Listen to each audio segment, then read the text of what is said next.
2002లో April నెల 15, 16, 17 3 రోజులు కూటాలు ఏర్పాటు చేశారు నరసరావుపేటలో. ఆ కూటాలకి దైవజనులు ఏసన్న గారు వచ్చారు.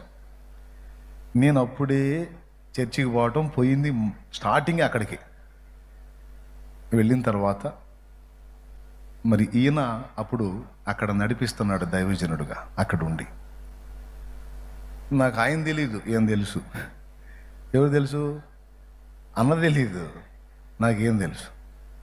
ఆదివారం నేను వెళ్ళినప్పుడల్లా ఆయన నా మీద చెయ్యి ఉంచి ప్రార్థన చేసేవాడు. ప్రార్థన చేసి కలుస్తూ ఉండండి నాయనని ధైర్యం చెప్పి పంపించేవాడు. ఆ విధంగా నేను మొదటిసారి అడుగుపెట్టింది, ఆ అడుగుపెట్టిన దానిలో మొదట దైవజనుడుగా ఈయన ఉన్నాడు. ఈరోజు మీకు చూపిస్తున్నాను మళ్ళీ ఒకసారి. ఇది 2002 ఏప్రిల్ 17 యేసుక్రీస్తును నా సొంత రక్షకునిగా అంగీకరించి ఇంకా ఆలస్యం చేయలే. ఎందుకంటే నాకు విడుదల కావాలి కాబట్టి నేను ఇంకెందుకు తడవు చేయాలి. చెడిపోయిన పనులు చేయటానికి ఏ ఆలోచన లేకుండా దూకాం. ఆ చేసిన పాపాలు కడిగేసుకోవడానికి ఆలోచించటం అవసరం అంటారా? నేడు అను దినం ఉండగానే కడిగేసుకుంటే మంచిదిగా. ఎప్పుడు ఇస్తారని ఎదురు చూస్తే సడన్గా కూటాలు పెట్టి పిలుపునిచ్చారు.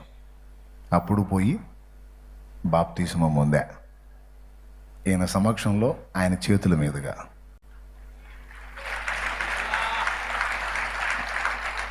దేవునికి స్తోత్రం కలుగునుగాక. కనపడుతున్నాడు కూర్చున్న ఆయన. ఎవరండి?